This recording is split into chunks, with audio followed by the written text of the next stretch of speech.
And welcome to Basis 35, Part 3. We have Keewaunee and his beautiful wife Kelly joining us from the United States via Skype. And there we are, Basis 35, Part 3, the Sasquatch. And we've got a fascinating program ahead. And we'll just say welcome, Keewaunee and Kelly. How are you? Fine. Thank you for having us. Yes, excellent. Thanks for having us on your show. Great. And let's get started.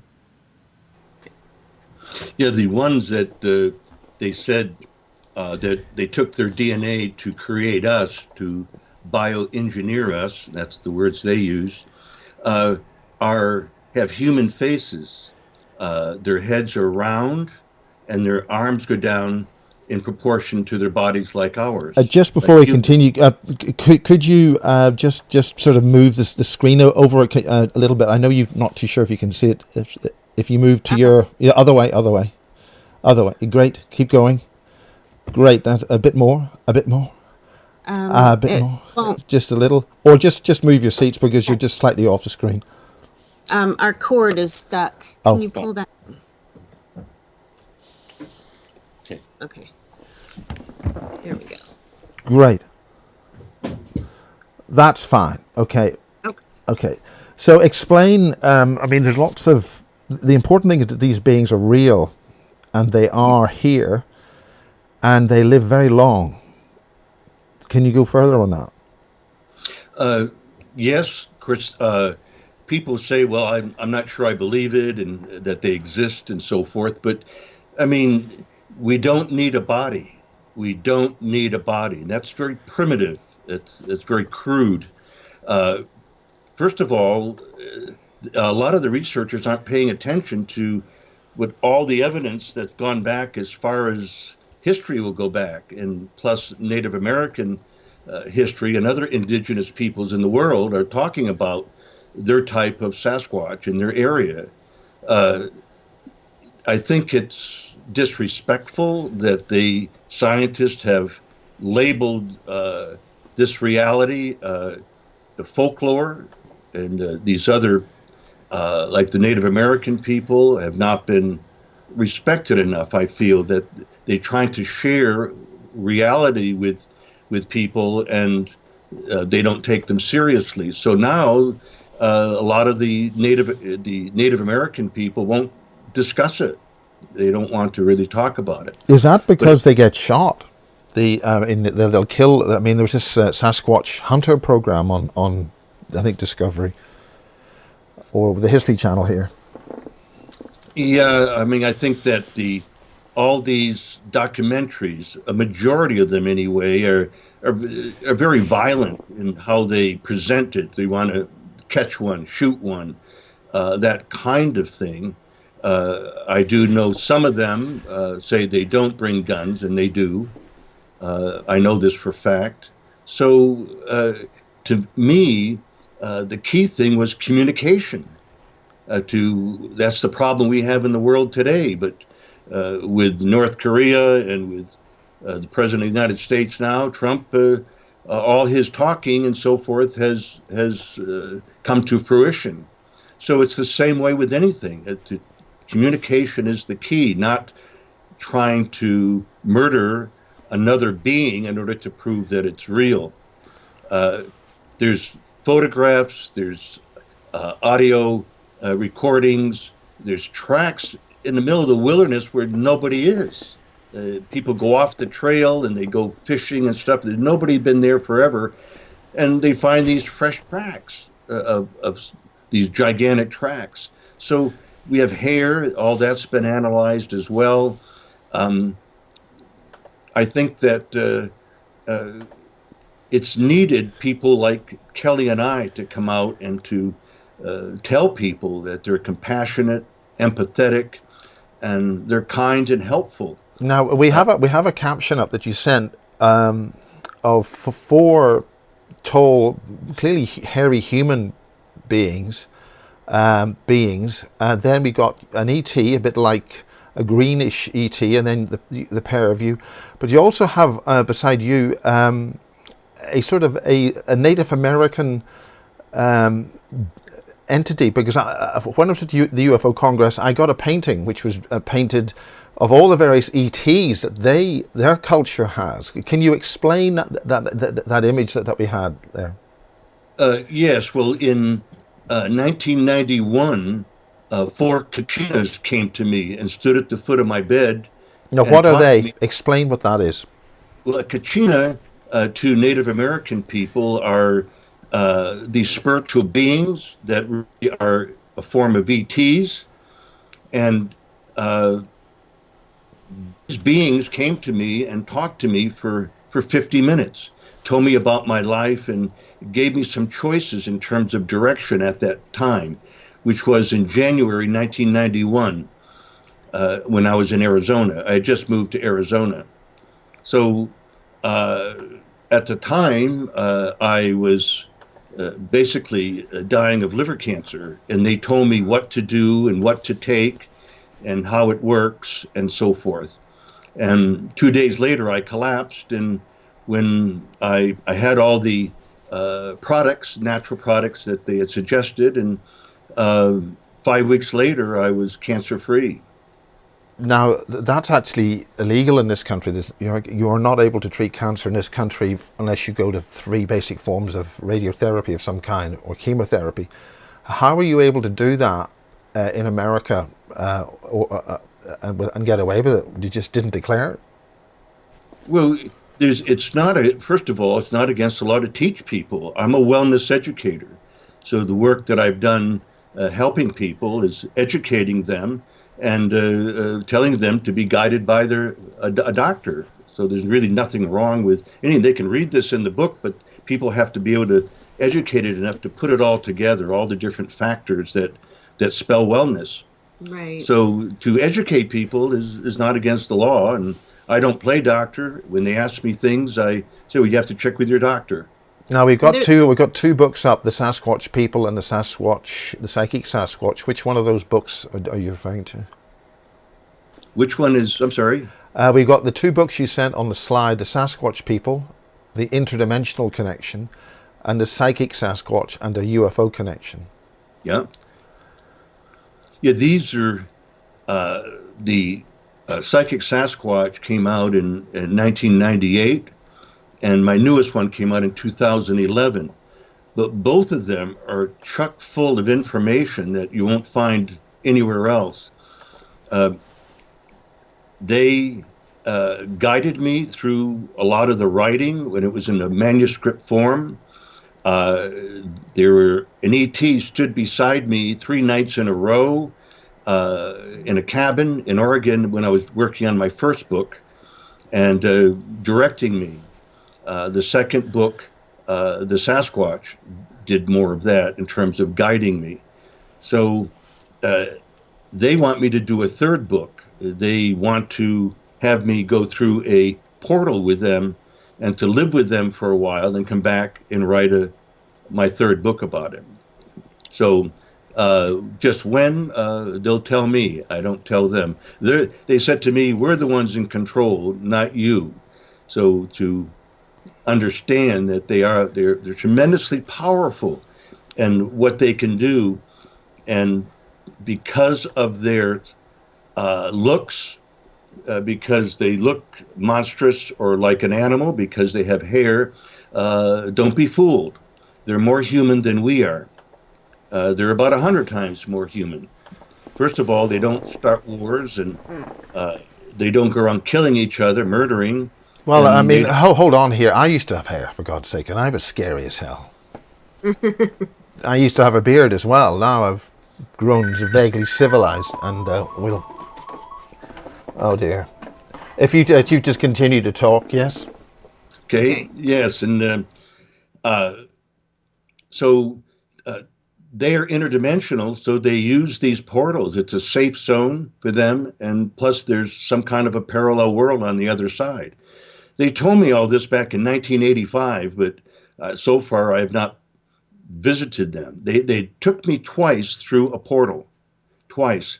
Now explain that, because this is important from the point of view of where I come from in Ireland. There's lots of... Oh, dear.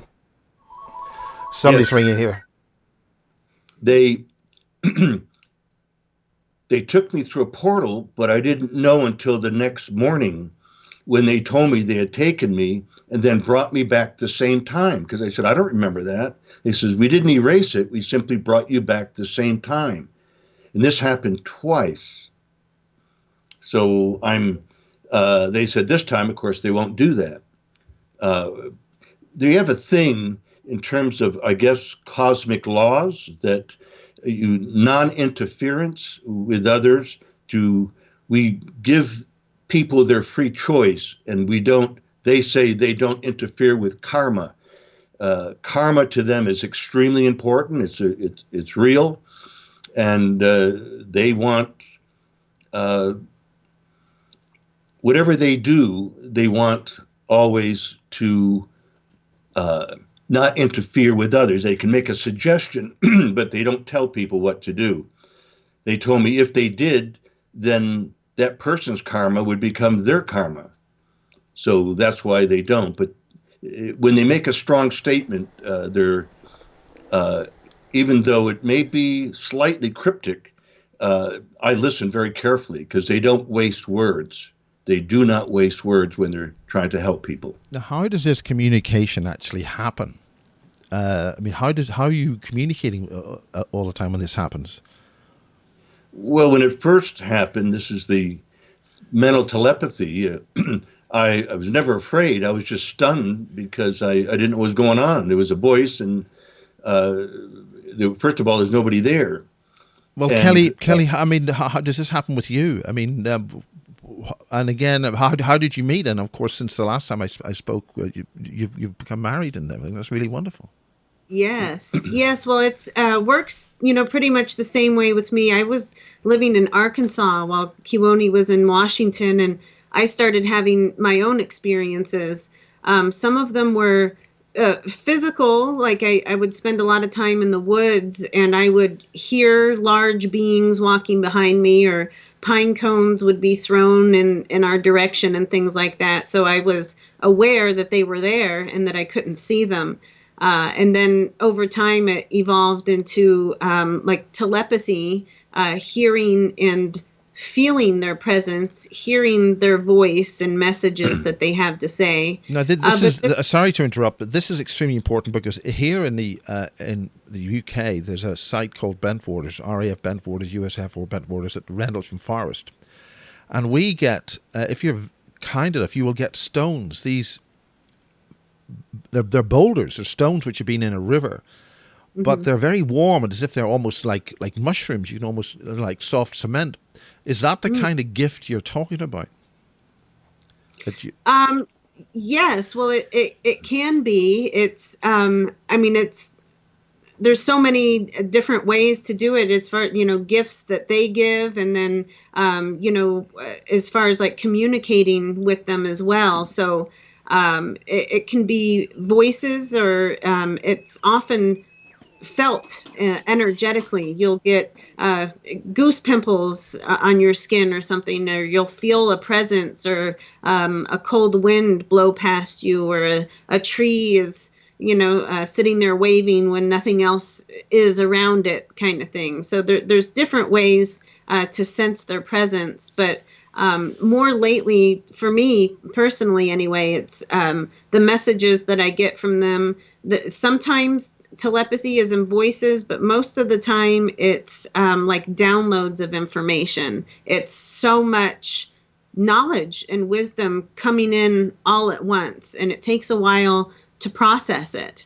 So, because it comes in faster than anybody could ever speak. So it's almost as if you're looking at a picture and seeing all of these dots connect and things like that. And so it takes time to kind of disseminate that and to process all of that. But they have been assisting me in transcribing messages also for the Sasquatch Message to Humanity Book 3. I have 12 or 13 chapters in there of messages that I received from them that basically are a lot of different interdimensional type teachings telling us of our own interdimensional nature too. It's not something that, they have it mastered, and they've never been disconnected from those abilities. They've maintained those kinds of psychic abilities, for millions of years. Whereas humans, we've really lost touch with all that, really disconnected from nature and from our higher selves, our true selves. So we're kind of relearning to do all that now, and they want to help teach us to do that. But it will take time and practice. And something I heard, I think the following Congress after that was a young lady from Canada who actually got really, really close to a Sasquatch. I mean, the reason why I'm so interested in this is when I was at the Super Soldier Summit a couple of years ago. Before that, I think 2013, one of the individuals there actually was from the mountains. I think in Portland. I'm not entirely sure exactly where, but he was aware that they seem to interact with a lot of the individuals, folk in the villages, and he said that they've seen us come and they've seen us go, and right now they're seeing us go. Well, what's your comment on that? That the Sasquatch told her that they've seen humans come and go? Yeah, the human race as a whole is on its way out right now. Yeah, it's we're at a critical point right now where the human race is destroying ourselves. We're destroying the planet. So well, there are some people would argue that there's a predator hidden within the human race which is doing that, and humanity itself needs to wake up and deal with it, or it will terminate rapidly. In a sense, it's energetic more than anything. It's through thought forms and through our collective consciousness. So the more angry and hateful and greedy and fearful people are, the more they're going to project that energy out, to the mass consciousness, so that more people are going to feel that and behave and react in those kinds of ways. But it works just the same on a positive note, that the more that you trust and honor and respect and love, show unconditional love to people, the more you will beget that, and the more the collective consciousness will change to be more compassionate towards one another. So that's one of the things that the Sasquatch really help us with, and it's easier said than done, because we're set in our ways. We have our emotional triggers, which make us react in different ways. But that's how they kind of teach us to go within ourselves, to meditate, to work on ourselves, to educate ourselves, and learn how to transcend all of that. It's basically kind of mind over matter, spirit over mind. Well, you do have the books which refer to the psychic Sasquatch and interdimensional. Can you describe what that all means? Are we, humanity seems to be in 3D, but are you saying that the Sasquatch and their related other peoples are somehow able to work in multiple dimensions, and what does that actually mean? Yes. Yes. Well, they told me they have access to 8 different dimensions, and that this is the lowest dimension which they visit, but they also can exploit this dimension by eating the food here, the things that they need. So that's biologically compatible with them physically. Yes. I mean, how does all that work? Well, they were the first human-like beings, or the first mammal-type people that were here on Earth. Different races of beings that were on here. Initially, when Earth was created, it was almost all water, almost a... Yeah. Oh, we are getting a lot of interference at this moment in time. Can you still hear me? The Skype has frozen. So they've been cut off on this. You can see there on the that's Kelly, that they've been taken off air. Well, what I'll do is I'm going to actually show their presentation of the laptop. This is when I see that light come back up. This is the group of individuals that they're talking about. And we'll go to the next slide. There's Keewaunee and his wife. They've actually got married really quite recently, and it's a really wonderful story. And now this is actually this is a physically a footprint, and I think that was taken by Kelly. We may have to do an interrupt on this because it's ridiculous what's going on here. Now, this is again a photo of Sasquatch taken in Victoria, British Columbia, in Canada, summer 1986. You can read there. And that's the being right in the middle there. You can see that being, and they are beings. They are wonderful beings. Maybe we've got them back. We will try and bring them back in, and we'll just put that straight up. Okay, guys, what's happening here is that we've got some. Hello. Can you? There you are. You're back. We're here. Right. Never had so much chaos in all my life. I'm going to, continue where I've gone through a couple of the slides just while we were off. We actually lost you. So basically, I'm going to let you talk and just tell us what's going on. Okay. Well,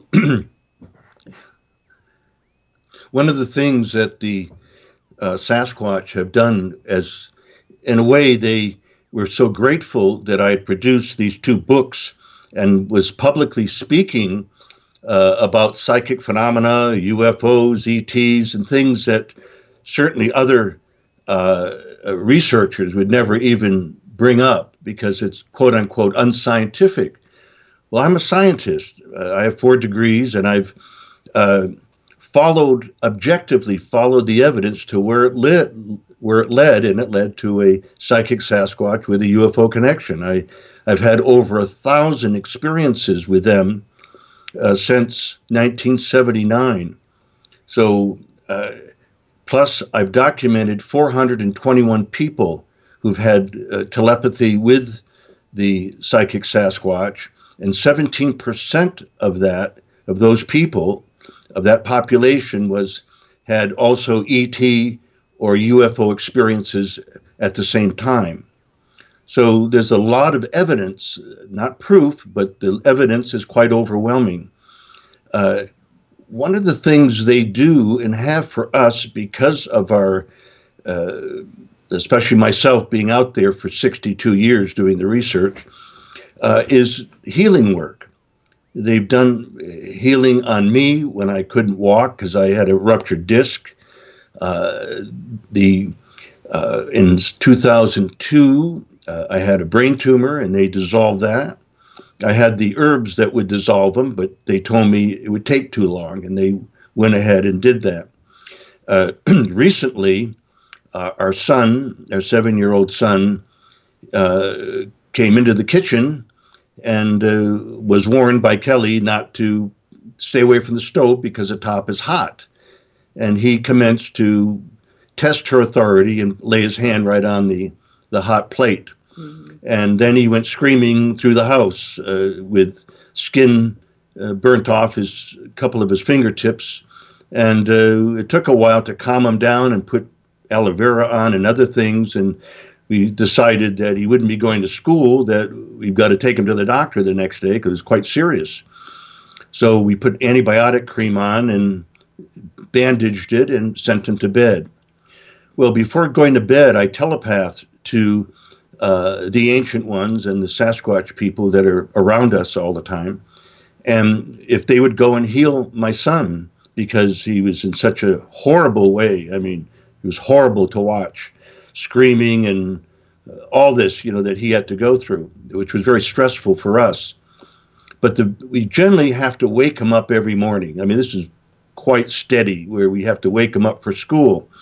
But the very next morning, this is after I asked the Sasquatch people if they would heal him, he came into our bedroom and said, I want to go to school. And I said, no, we're going to go take you to the doctor. But then Kelly noticed that the bandage that bandaged his entire hand was off. And she said, where's your bandage? And he says, he took it off because he says it doesn't hurt anymore. He wants to go to school. and he brought up his hand and started hitting his fingertips very vigorously and say, look, see, everything's fine. My hand is fine. I want to go to school. Well, that's a near miracle as far as I'm concerned, because it was almost healed.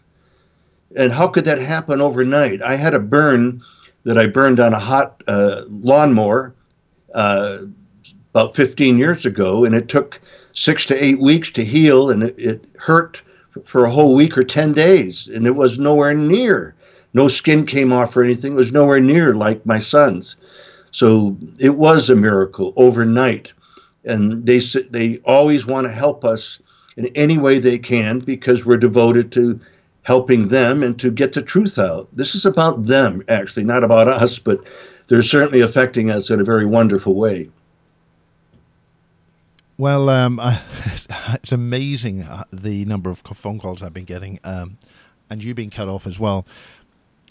So, where are we leading to on this? And can you sort of mention that what's the difference between a Bigfoot? I mean, these other beings are being seen apparently in the UK. There's people in the UK talking about Sasquatch. Have you heard of that? Yes, well, the Sasquatch have always been in the UK. They've been in Ireland, Scotland, Wales, and England, but they're very few, and they don't, all these years, just rarely were they seen. And I lived in England in 1965 and 66, and I went up to Scotland, and I climbed Ben Nevis, the highest mountain in the UK, and on top I had a Sasquatch encounter. And it shocked me to such a point. I was 21 years old at the time, that I make believe it didn't happen. I wasn't afraid. It doesn't belong there, I thought, and therefore they're only in the Pacific Northwest and through Canada and the United States here, which is untrue. They're in all through Canada, Alaska. They're in every state, Central America, South America, Africa, Asia, India, Australia. They're everywhere. So, but where are these beings? Where do they actually inhabit? I mean, they're in Northern Ireland. There's a very good new group there called the Northern Ireland UFO Society. Very original, but they are actually getting sightings of a very tall creature, which I don't like calling creatures, but it's got extremely powerful legs and runs like very, very strong, like an ostrich, that kind of power. But they seem to come from a place deep within the earth. There are geological formations in the north of Ireland and the extreme south which don't fit the rock, but they seem to come from somewhere. And there's also the fairy or the fae, and also a colleague of mine was taken by beings which could have been the fae, but this idea of dimensional portals. Could you explain that? Is that what you're talking about? Yes, well, gnomes and leprechauns and fairies, these are all real beings, but they're interdimensional. They're of a higher, they have a higher vibrational frequency that fits into another dimension. So there's also, which is called the dog face people or the werewolf types. Now, they were seen in Ireland, but the reference that was they were referenced to something like that's what's been seen in the pyramids, the dog type people. Well, they're reported all through just certain places in America here, and they see most of them in Michigan and Wisconsin and that region. Maybe because the portals that are there that they come in and out of are more accessible to them. Now, what do you mean by that? And what do you mean by portals? Explain.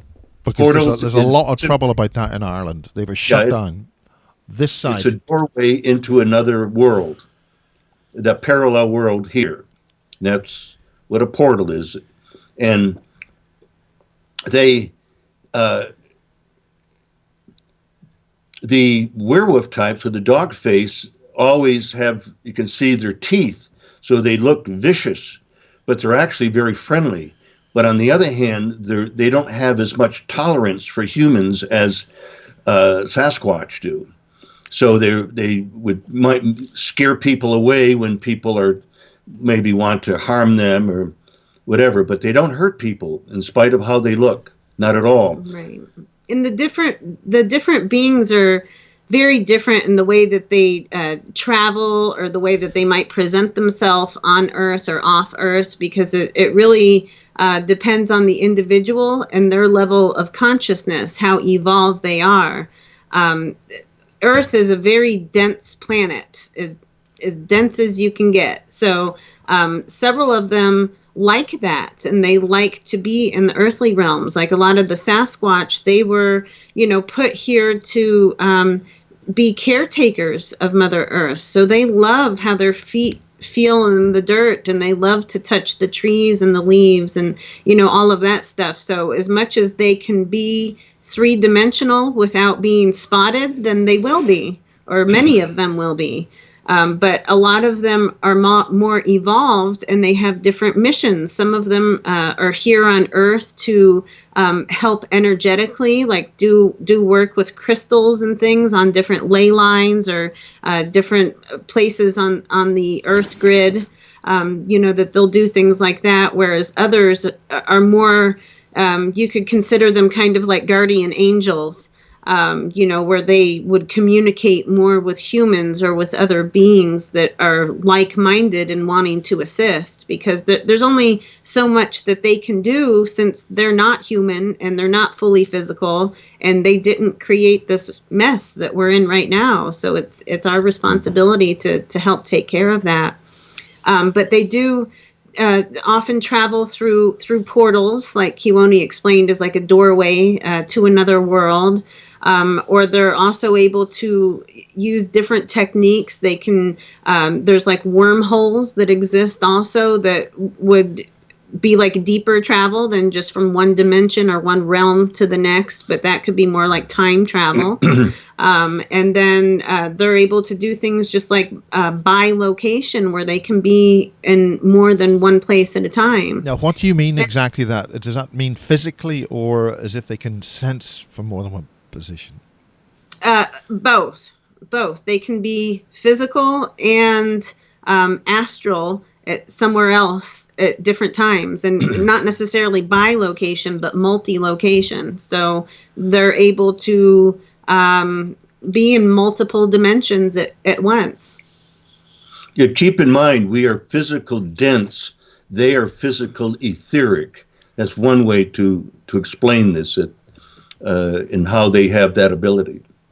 Right. Now, in terms of matter and in terms of frequency or vibration or harmonic of matter, how does that work? How do the physics work in that? It's like a veil, or like an onion, or something. Yes. Harmonics, or help me here, for God's sake. It's hard to, kind of put it into words sometimes, but it is based on frequency and vibration. And the best way that I can explain it is that there's so many different frequencies out there, and you align with the frequency that you're at right now. So right now we're all aligning with, this dense 3D reality right now, because we're looking at each other on a screen, and we're sitting at a table in a home, and things like that. So it's all third dimensional physical reality around us. But we can change, especially the Sasquatch and these other beings that have a lot more experience with it. They can change their frequency so that they can tune in to another realm. So it's kind of like a radio dial. If you change it, you only get one station at a time, even though all these other stations are there around you, and all you have to do is change the dial to tune into that one.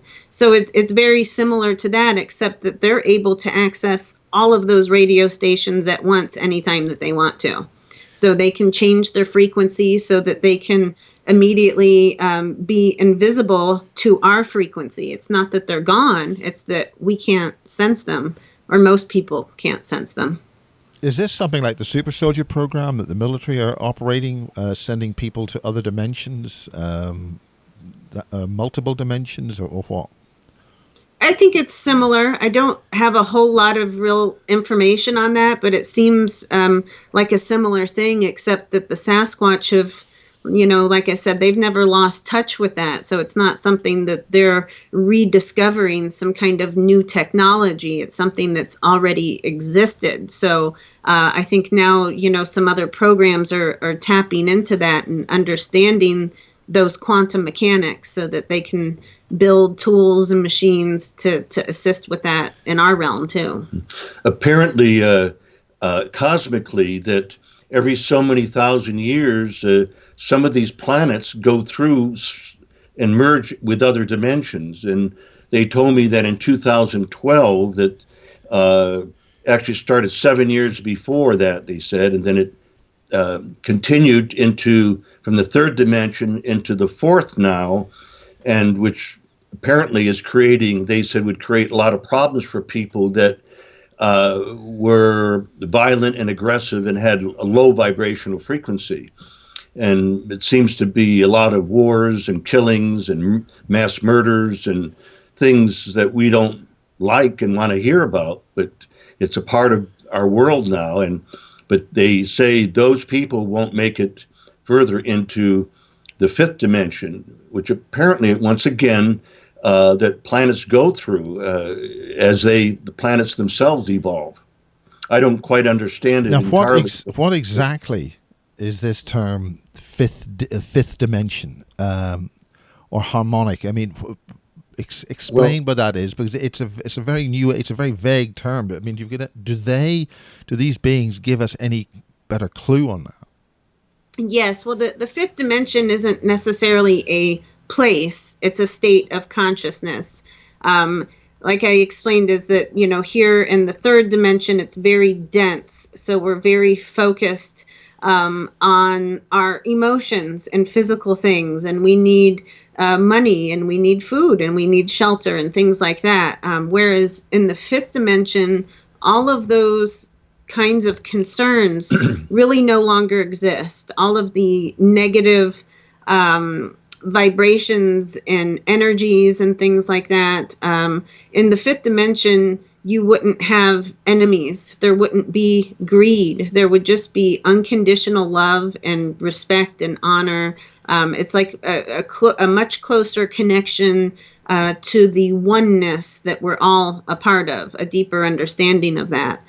Because here in this dimension that we're in right now, we really struggle with that because we're always fighting something or someone, or we always have some kind of problem or something like that going on that, our brain's overthinking and creating a negative reality. I mean, this is a very important point that I want to talk about. It's not, we are blaming ourselves. We've definitely got some kind of predatory life form here, which is causing us. We're the people who are getting taken out, but these others aren't. There's something else here, and do the Sasquatch as such give a hint as to who those other creatures are? Because they're the ones killing everybody. There is, and that varies. I mean, they're getting us to do the killing, but we're getting a raw deal here. It varies in the way that you think about it, because like I said, it could be an energetic influence, but there are other extraterrestrial beings that want to take over and take control, and they manipulate the elite and the people that are in the highest power. I mean, for want of a better term, the satanic. For want of a better term, satanic. A satanic realm. Are we dealing with that here? Is that? It exists. It certainly exists, but it's also changing rapidly, very rapidly, because as the Earth changes and shifts and moves into a higher dimension, so are we, and so is our consciousness. And so if we fight that and we don't allow our consciousness to evolve with it, then we're going to have a really hard time. And there's going to be, beings that are, trying to fight us, or we would self-sabotage ourselves just with our own ego and emotions, thinking, oh, well, I don't want to do this. I would just rather die. Or, it can really vary so much. So it is an energetic attack of sorts. Some people, if you really want to put a label to it, a lot of people would say it's the reptilians, but it's not exclusively the reptilians. It was just, there was a branch of beings that were mostly reptilian, that decided that they wanted to take over. They want the planet. They want our resources. They want our souls. Our soul is energy to them that they can harvest. Soul harvesting. Yes, and they're able to do that. So that kind of thing does take place.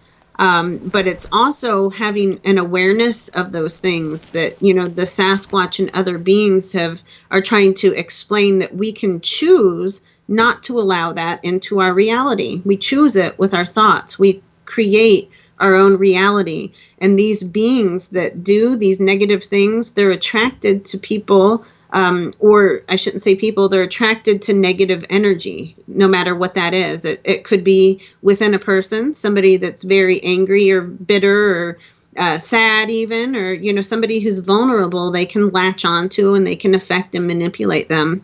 But it also comes in different situations, even more so when you see a big political uproar, or if there's a big natural disaster or some kind of big catastrophe, like all these, school shootings or movie theater shootings and bombings, all these different things. That's really going to amplify that energy because so many people are in a panic. And so those are ideal situations for these bad guys to try to enter, to latch on and attack and, do different situations like that. But it is important to realize that it's not hopeless, even though there is a good and a bad and an indifferent. It's all a matter of perception as well, because a lot of these beings that would be seen as bad to us, especially, they're not in their own eyes. They're following some kind of agenda, and whatever it is, they feel that whatever they're doing is right for their race or for their planet or whatever the situation may be. So having just knowing that, having a deeper understanding and awareness of that can change the outcome or the effect that energy might have on us. So it's just important to stay grounded and centered as much as we can, and to manifest, a positive reality for ourselves. And that's difficult. Does this come from monitor your own thinking? So monitoring your own thinking is difficult to stop yourself from, oh no, I won't do that. Oh, I don't want to say that. I shouldn't say that, kind of thing. So it is a way of disciplining oneself, but the rewards are great. You raise your spiritual vibration. Is this something which can be taught by these beings? Are these beings? I mean, this is what this young girl from Canada mentioned, that she could smell the being so close, but it would not make itself visible. Right. Is that how it's working? Is that how it works? I mean, are they teaching us something though? Is there something valuable that we can learn? Because I do know that you've run a number of conferences. We can maybe talk about that later. Yes, they do teach us that, but we have to be willing to listen as well. And a lot of people are fearful because of the source that it's coming from, or because it doesn't complement their life, whatever the situation may be. They might, the Sasquatch or your guides might recommend that you quit your job and move away, kind of thing, so that you can, begin this new path. And they don't ever tell us what to do. They just inspire us. They'll communicate in subtle, energetic ways where we'll come up with these aha ideas, and they might feel like our own thought, or it might be pretty obvious to us that somebody was guiding that thought to us. But you have to be willing to go through with it and really follow your heart. But they do give a lot of guidance on this. Like I said, it's a process. It's an evolution. It's not something that you can change overnight. It's something that you're going to have to work on for the rest of your life and other continued lifetimes. It's why we're here, to work on these things. So all of that is possible, and especially in this third book, the third Sasquatch Message to Humanity, which is about to be published. I just finished the editing, so it's going to be out probably within the next couple weeks here. And this is a larger book than the first two that were written by Sunbow, and it's a compilation of, I think, 10 different authors, including Keewaunee and myself, and Sunbow, who's the author of the first two. So there's 7 others that have put in messages that they've received from the Sasquatch. 2 of them are from Australia, so they're messages from the Yowie there in Australia. But they're different practices. I haven't heard that before. Could you? I know you're in midpoint, but could you explain what all these different types are? Sure, but just to finish that thought, there is that this third book will have a lot of excellent guidance on it. It's full of affirmations and different things that we can do to apply to ourselves to just keep working at. So to go back to the Yowie, the Sasquatch or the forest people go by different names in different regions of the world. But they're very similar, but some of them are completely different races. Like the Yowie, from my understanding, is a different race from the Sasquatch, but they're very similar. They would be considered like brothers, kind of thing. So in Australia, they call them the Yowie or the Dulaga. In Russia, they have the Yeti, right? Or the snowman, they refer to it. Or right. There's different names. Kaptar is one, and then Almist is another, depending, because there's so many different languages in the Russian country. And China has the Yeren. So there's all kinds of different names. And even here in the United States, and Sasquatch and Bigfoot are the more common names.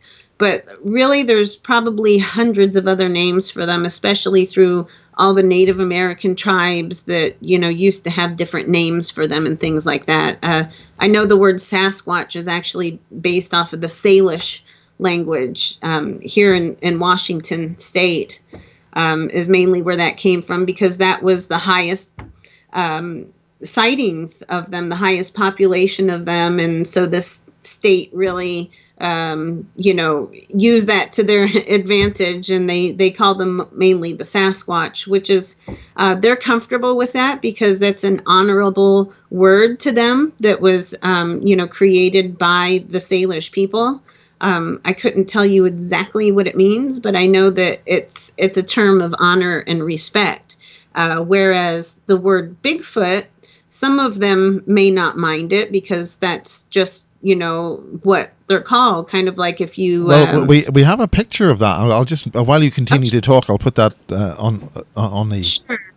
It's kind of like if somebody took offense by, we say we're human, but people shorten that and say man.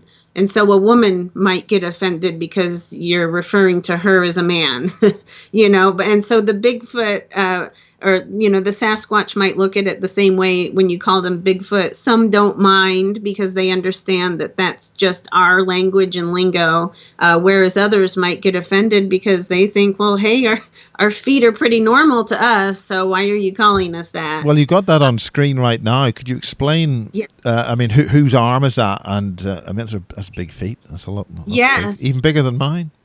Yeah, it's gigantic. That is Sunbow's arm, and that track was taken here in Chewelah, Washington, at the Chewelah Peak Learning Center, where we have our annual conference and retreat gathering. And this was last June that we took this photograph. We were just kind of hiking out on the property, and we saw this one track. This was actually going up a small little hill, so it's at an angle. So can you explain that? Explain what that means. How many toes, the size, dimensions, weight, that sort of thing. What does this soil indicate to the being that left that imprint? Well, I didn't take a real deep analysis. We didn't cast a track of it or anything like that. So I couldn't say for sure, but we did estimate it must be about what did we say, like 22 inches long? Yeah. 22 inches long. So that being, and because of how deep it was, the being must have been probably about 15 feet tall, maybe. Yeah. So it was a very large one. And there's other tracks that we've found throughout there in this general area that were nowhere near as large. I mean, still much larger than a human footprint, but that is the largest that we found to date, and it was very clear. I hope it's clear on the audience, on the screen for the audience too. But it's right in. I've got a full screen. It's a very high quality picture. It was an unbelievable print. Yes. Yeah, some of the Sasquatch researchers say, well, they're only about 7 or 8 feet tall, and people that say they're 15 feet or so, or they're exaggerating. But it's not. It's not an exaggeration. No, it's not. But there were indigenous people in America only a few hundred years ago that were huge, and in La Gomera, in the Canary Islands, very, very tall people. Yes. Yeah, and even in the southern part of South America, they were giant Indians there that were 7.5, some of them I think 8 feet tall, maybe more, and they went extinct. Magellan discovered them, and the Spanish wiped them out. Let's just go through these 3 images. Okay, you've got that one, and then there's the this next one, which the photos taken in 1986. Could you explain all about that? A gentleman who was an engineer, and his hobby was horticulture, and so he had a beautiful garden at home all the time, and he spent all his time there. And when he finally was in his early 80s, he went to a nursing facility, and a friend of mine who was going through his stuff and asking him, he was helping the man to move, found this photograph. But in the wide photograph, you could only see this up in the corner, way, way up in the corner. And it was taken at Bouchart's Gardens in Victoria. So he, when it was pointed out to him, and you've got the blown up copy, but in the wide copy, where it's just a little tiny figure up in the right-hand corner of the photograph, the person gave me written permission to use that. This one here was taken in Colorado. This is an ancient one, not a Sasquatch. There's a difference. This one has explain these differences if you can. Explain what the differences and variations are when you mention these different names, and if you can. Right. Again, a Sasquatch has a type of sagittal crest, or sort of a torpedo head, and their arms are down to their knees, and they have an ape-like face, even though they're humanoid, very human. And where the ancient ones have a human face and round heads like us, and their arms go down to their side in proportion to their bodies like ours. So they also have different languages. Each one has their own language, but a ancient one, a woman, told me that they interact with the Sasquatch all the time and meet them in the forest. And I said, well, how do you get along in terms of communicating? And she says, we know their talk, is the way she said it. So what exactly is that? There are some websites on YouTube which do seem to give a sort of a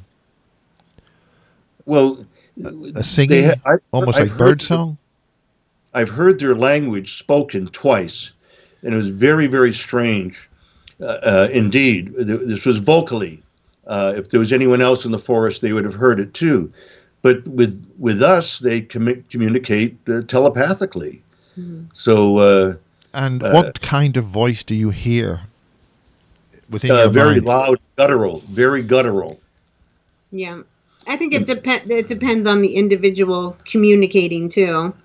I have one guide that has a very an American Indian sounding voice. You can tell by the accent how it's kind of broken up, and he doesn't use some certain words. And it sounds like a Native American kind of accent. And then I've heard other beings. Actually, it wasn't a Sasquatch. It was more of an ET being, but she sounded Russian. And it was a female voice. So it really just depends on who you're speaking to and the way that they project that to you. But it's a universal language. So even if they don't speak English, they're able to send, thought forms, project to you in your language so that you understand. Yeah, it was interesting. About 35 years ago here in Washington State, there were a group of men deer hunting. And when they got out to an area, they said, okay, let's split up now. And they decided, made their plan, what they would do to slowly move through the forest. And so one of the men started walking towards a somewhat of an open area. And all of a sudden, a Sasquatch stood up and started walking away from him.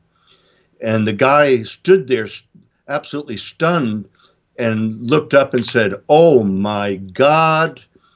And the Sasquatch turned around and looked at him and said, "Oh my God," back. So I think they had to force themselves to speak, English in that way. But do they understand what they? I'm sorry? Do they understand what's being said, or do they already pick you up telepathically and then verbalize what the thoughts are? I'm not sure.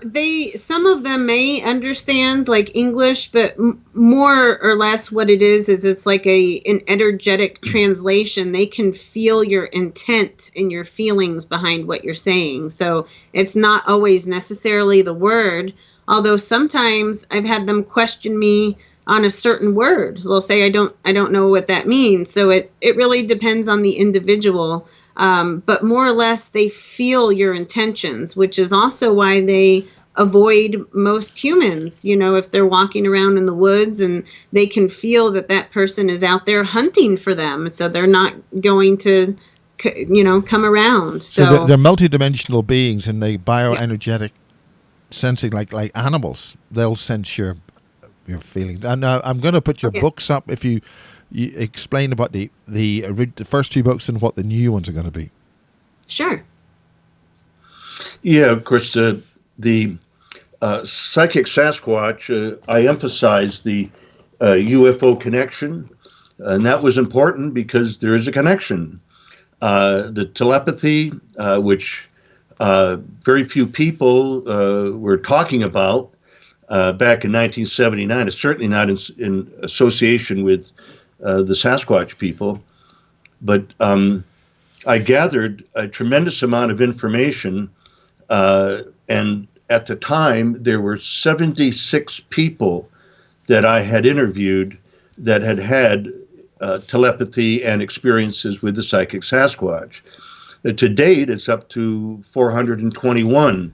3 of them are physicians, one's an attorney, 2 are college professors, and 2 were scientists, and then people from all walks of life. They've come to me, and many of them now are reporting to me. I don't have to go out looking. People are constantly, daily, either calling me or Kelly. Also on the internet, we get just bombarded with a lot of questions and stuff, and people sharing information.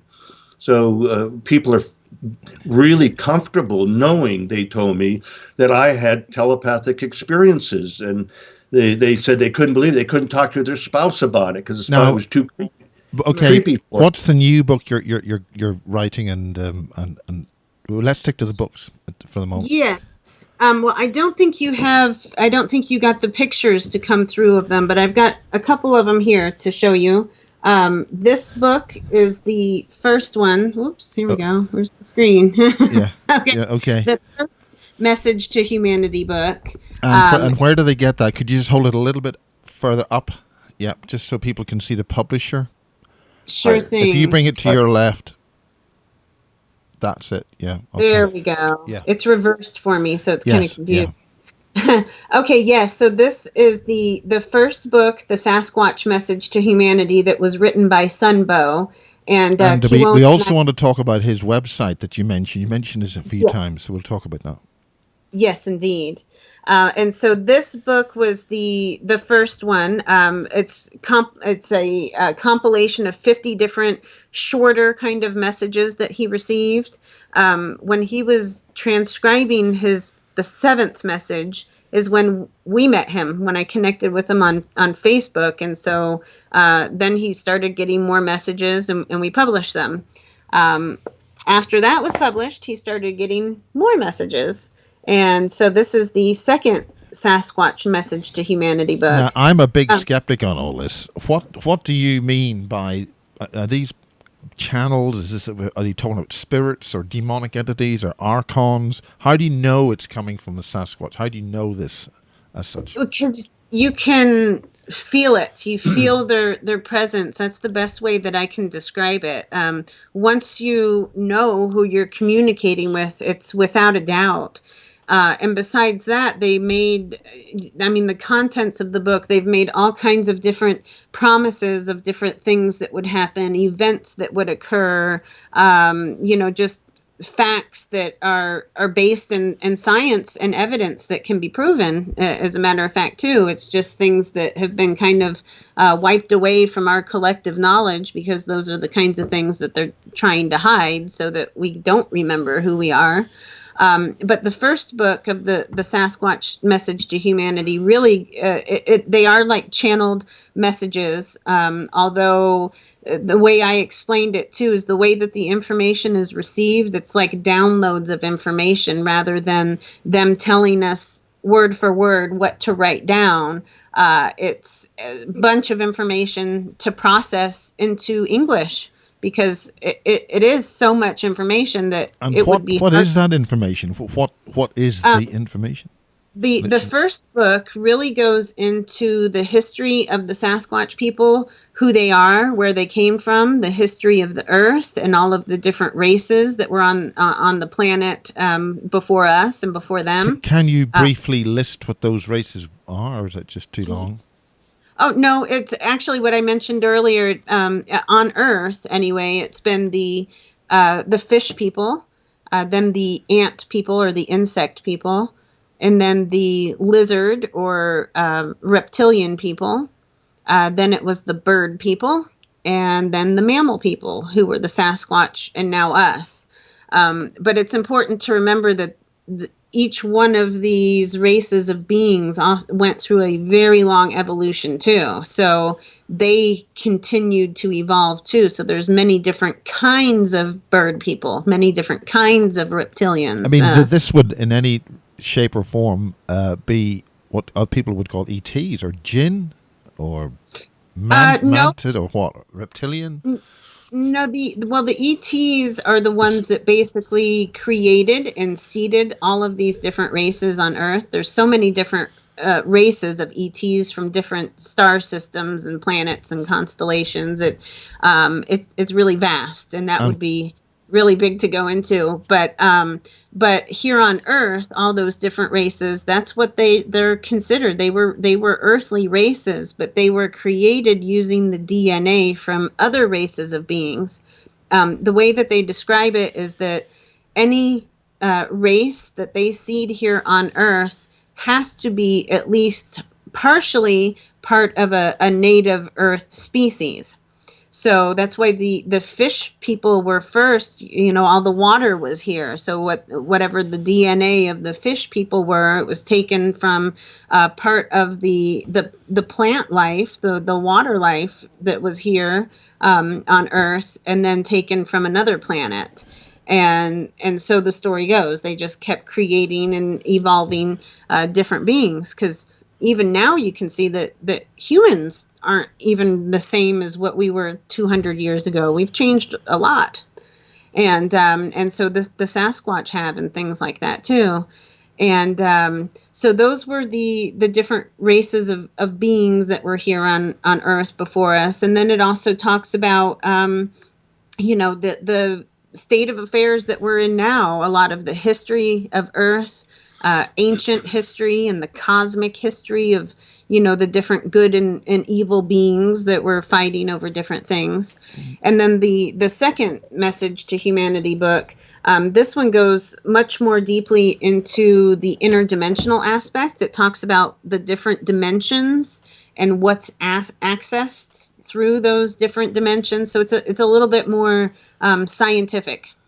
And now the third book, which will be coming out, has a lot of lessons in it. There's a lot of information relating to the Earth and our connection to it, but it's also many different kinds of exercises and things that we can do to assist ourselves, to help the planet, to help all these other races of beings so that we're on the right path. Because right now is a critical time. They recognize that we're having trouble here, so they want to help us as much as we can. Well, the biggest problem we seem to be having is artificial intelligence. Elon Musk has said that we are facing existential extinction. Yes. And then I heard some comment that the reason why Elon Musk is keen that we get involved with these cyborgs and lock ourselves into a 3D is that he's rather closer to the problem than we have said before.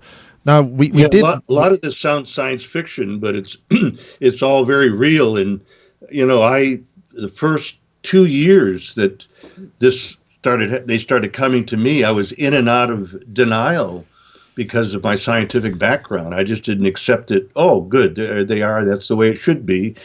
I was questioning. I knew it was real, but then I would argue with myself after the fact, and they'd go away for a while, and then they'd come back again and start talking to me or appearing in my room. These are the Sasquatch. Mm-hmm. So, after a couple of years, I finally said, well, just accept it and go with the flow. This isn't going away, and they want me to tell the public and tell people, who they are and all that. And of course, in the beginning, I was very much harassed, and a lot of negativity came out of it. But as they say, the truth will prevail. And I just kept speaking and ignoring people and going to conferences, radio talk shows, and so on, just to get the truth out.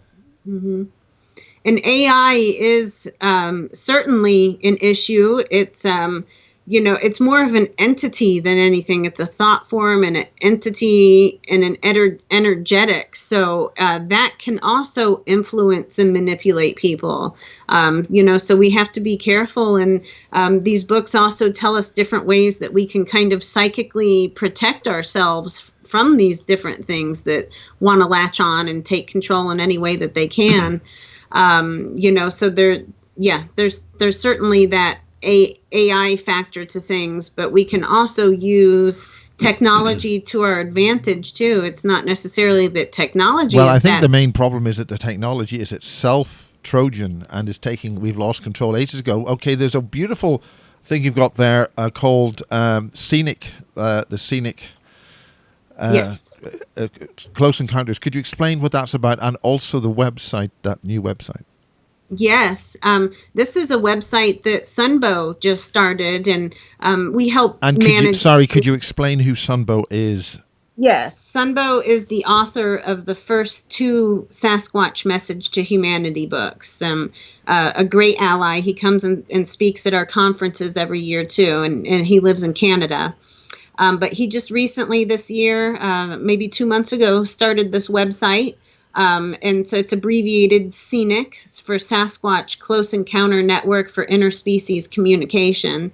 And it's a great website with a compilation of a lot of the material that Keewaunee and I have put out, especially different. There's some channeled messages, but there's a lot of different articles based on, from different countries around the world, or different legends, Native American legends. There's just a lot of wonderful information to browse there. It's pretty much the spot to learn as much as you can about who the Sasquatch really are, rather than, analyzing hair and tracks and things like this. This is more about who they really are. And on that website, there's an option for users to submit their stories, and so they're added on there too. And so there's a lot of wonderful stories to read about people all over the world who have had close encounters or some kind of communication with the Sasquatch. And we're sorry, I'm just going to talk People about can go on Amazon and look up the Sunbow's books under the Sasquatch Message to Humanity. Yes. And I'm sorry, what was your question, Miles? The essentially, website? We're recording this. We're putting this out. We've had a breach. We've had one break in the live stream when all that phone call stuff was happening. So we'll do a recording edit of that to sort of patch it up a little bit. But we're in, just for the sake of argument of a past recording, we're now on the 11th of May, but you've got a very wonderful conference happening on the 31st of August 2018. Yes. August 31st. So could you explain all about that, please? Oh, sure. Yes. This is our third annual year for that. It's an international conference and gathering that we're having here in Chewelah, Washington. And as you can see there, that lists a lot of the features that we'll be having. There's for those who are watching on the smaller screen, tell us all about this wonderful event. I wish you could be there. Yes. So we're going to have presenters speaking about different aspects of the Sasquatch, either, their communication, or we'll be having Clifford Mahudi, a Zuni Pueblo elder, come and speak about the Zuni's perspective about the Sasquatch people. We're also going to have several different workshops that teaches different things, meditations. We'll have sound bathing. We'll have a drum making workshop. Even there's going to be, and a lot of it is more healing, how to heal, how to apply different things. We're going to have some great vendors, and then we'll also be gathering, outside to do like drum circles and sharing ceremonies. So it's very much interactive with the group of people, and with the Sasquatch there as well, because this happens at a wilderness facility where there's a tribe of Sasquatch that live there. And most of the people, or a large majority of the people that attend our conference, are Sasquatch communicators. And they, whether they know it or not, they bring their Sasquatch guides with them. The Sasquatch inspired this whole conference and gathering. They told us when and where to have it, and we're very excited about everybody gathering for the same reason and the same intent to honor them. And they said that, just that action was building a bridge and opening a portal, and us gathering together like that. So they really love it and encourage it. And a lot of people have their first experience, or at least some other kind of unbelievable new experience during their visit, whether it be sight or sound or UFOs in the sky, or some kind of sometimes miraculous healing. I mean, different things happen. Everybody's got a different story, but can you explain what sort of things to look out for if you're completely new to this? What's the sort of thing that you would sort of see as such? What would be? How would you know you're getting a communication from Sasquatch or something else for that matter? Well, it's like, once you start experiencing the Sasquatch people, it's like if you went into someone's house and you were sitting down talking to them, and all of a sudden you heard a little motor start up, and then all of a sudden you felt heat on you, something blowing on you, and heat. It's in the wintertime. Well, you wouldn't get upset. You would know, oh, that's a heater behind me. Or if it was in the summer and all of a sudden an air conditioner came on and it was blowing on you and you had your back to it, you wouldn't say, my God, what's that? Well, it's simply a air conditioner, because you're used to that.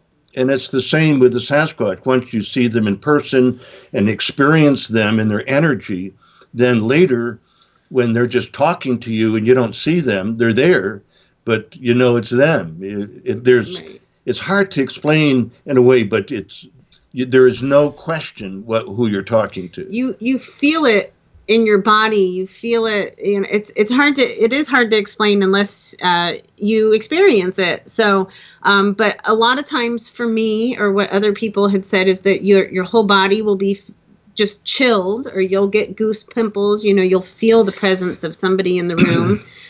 Or a lot of times it comes in some kind of synchronistic thing. Like, you know, for example, you might think of something and suddenly it appears. You know, or they also often visit and come in the form of animals, especially like what would be considered like spirit animals, often like eagles, hawks, and ravens. Sometimes wolves or coyotes and different, you know, animals like that may just suddenly appear and visit. And sometimes that is a Sasquatch taking that form. Now, to be fair to the chat room, we've had a huge amount of trolls. I've been spending almost more time getting rid of the trolls, which is very unique to. I mean, we get trolled, but this is very unique. There seems to be a connection here. But to be fair, one of the comments is that. I've spent ages up in the mountains of Wales and Scotland, never seen anything like it. So explain to somebody a tangible thing that would make them know that they're perhaps in contact, or maybe why are they not in contact? Right. Well, tangible things would be footprints, for instance. Hair, which I suppose doesn't necessarily, you know, somebody could interpret that. I mean, the hills of Scotland, you know, it's tough, it's heather, there's solid ground. Where are they going to see these kind of things, which would be tangible to people here? I mean, you mentioned that Keewaunee, that you'd had a contact, but how did that happen? Explain. You mean in Scotland? Yeah. Yes. Well, I climbed Ben Nevis, and when I got to the very, very top, there was the thickest fog, the thickest cloud I've ever seen. And it was literally like going from one room to another in the sense, but the other room was entirely different. So I stepped into this fog bank. I mean, it was like going through a door, but it was just, this is right on the very top. And when I did, I was stepping into 3 inches of snow. And so I started walking around to see. We wanted to get a view, but it was impossible because we were right on top now. And the other people stayed out of the fog bank. They didn't want to go in for whatever reason, the people that were with me. This is very, very important. I called it the Monaghan Mists down in Monaghan, where there's lots of fae. Yeah. Mm-hmm. So I was walking along, and I got to the edge of the snow, the fog bank on the other side. And when I was going to take another step, but I looked down, I would have walked right off of a cliff. And it scared me. I just, holy gee. And I was standing there thinking of that. Geez, I could have been killed. And all of a sudden I heard this crunch, crunch, crunch of a giant man walking towards me. And I felt this energy around me, and it scared me at first because there's nobody from that direction. Then I said, oh, it must be one of the guys. But it didn't sound like it, and the energy in the air and everything didn't feel like it. But I quickly backtracked myself because, again, it was so thick you couldn't see anything inside this fog bank. And I followed my tracks back out and stepped out into the open air. And my 3 friends were there, and I told them what had happened. And they said, oh, you're just joking. I said, no. They said, there's nobody up here. They told us at the bottom, there's nobody been climbing this time of year, which was the first week of November, 1965.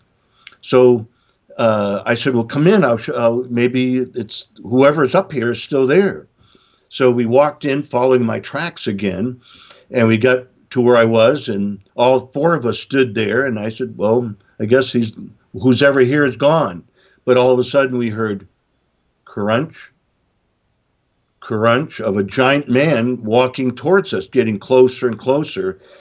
And one of the guys turned around and looked at me and said, let's get out of here, because it just was so different, the energy, everything. So they took off, and I just stood there, and I said, well, I'm not going to just stand here. I quickly walked over to the end because I didn't understand all that. back then. And it wasn't until 1990 that in Fate magazine, I saw on the cover, it said, the Big Gray Man of Scotland. I thought, what? And when I read it, it described very, very similar situation as myself.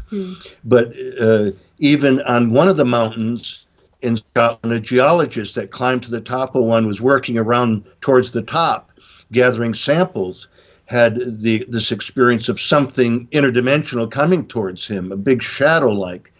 And so it's in folklore, you might say now, that it's the Big Gray Man, but what it is, it's the Sasquatch people. Now, what about smell? Something which the young lady, the young girl that I met at the UFO Congress from Canada, she mentioned a very, very distinctive smell, and one of the people on the chat room has mentioned this. What's that like? And whilst you're describing that, I'll cut up the conference material. Well, first of all, I've never really smelt them in a way that other people have. In other words, it's just a brief whiff, and I know they're there. Then all of a sudden, my body vibrates, and the goosebumps come on, and then they'll say something to me. Mm-hmm. However, I've smelled them many times myself, and it's a real distinct kind of skunky smell. Or at times it can also be a musky smell, which I've smelled more like. I mean, for those who don't live in the United States and don't know what a skunk smells like, what's the difference? Kind of sulfury. It's kind of a sulfury.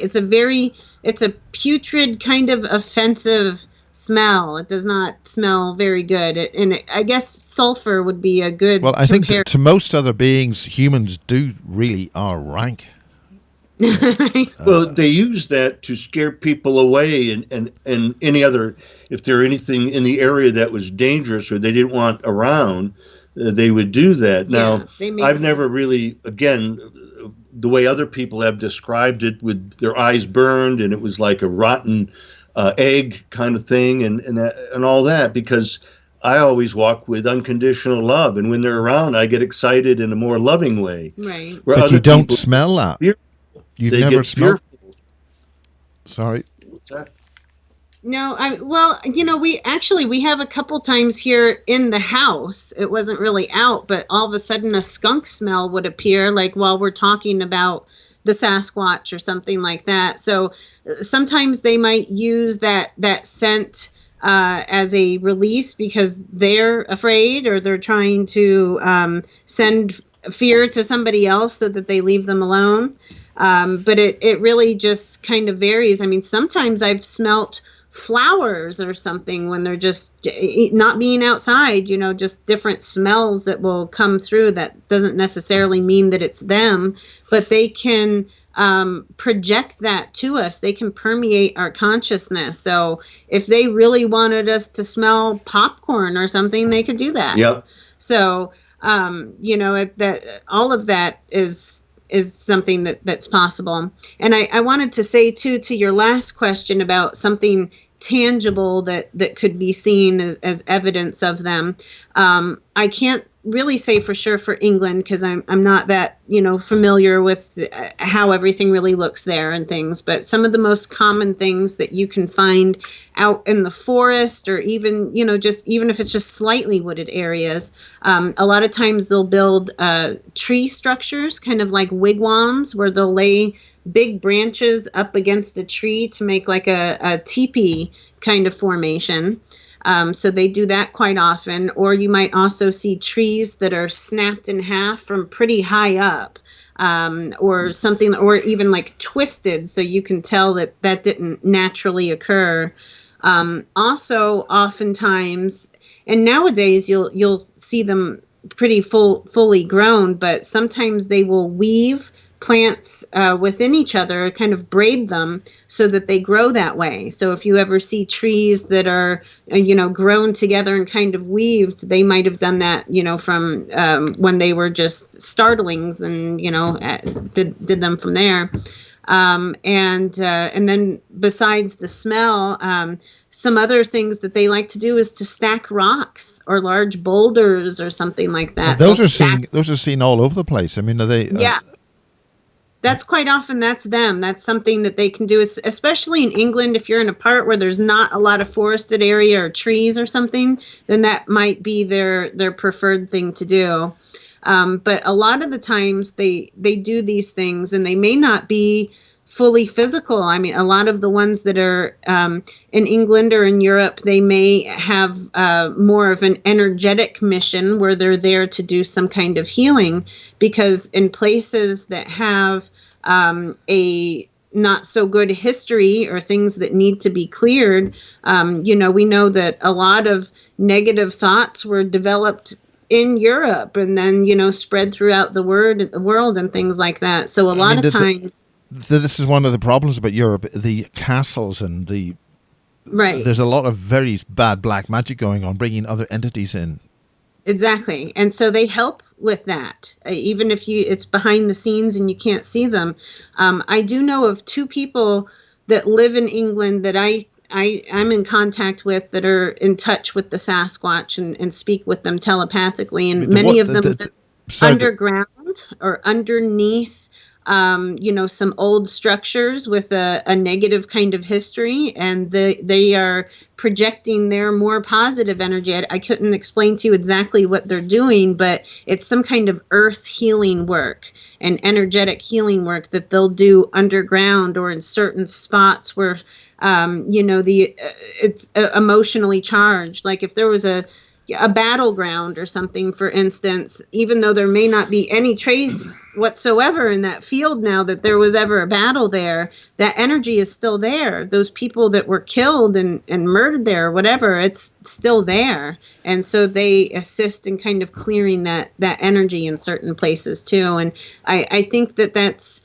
maybe more what they do in Europe, especially in places that may not be as forested. Well, there is an organization in the UK which does actually deal with that. They did speak at one of the recent Probe conferences. So it's very interesting that that's happened. So rounding up, I was going to say that, Miles, that in Sweden and Norway, in the Pyrenees and northern Spain and southern France, in Romania and some places in Slovakia and through there are Sasquatch types there.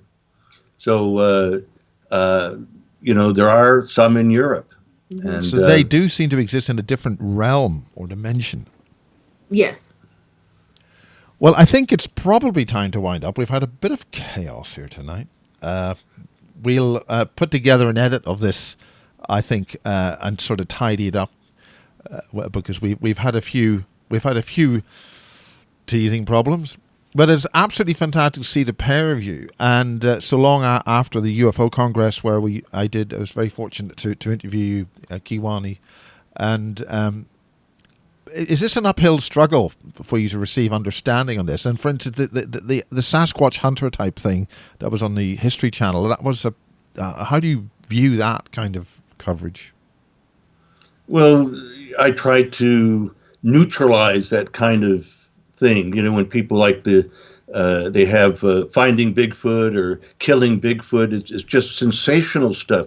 These people are good historians because they read all the material, but they really haven't had any first-hand experience. Right. Finding a track or hearing a growl in the woods is not what I'm talking about. I'm talking about telepathic communication, so these people understand who they're dealing with, but they don't, and they label themselves experts and have produced certain books and stuff. It's good that what they've done is at least publicize that Sasquatch is real, but their whole field methodology, their approach, and their attitude towards it is very negative.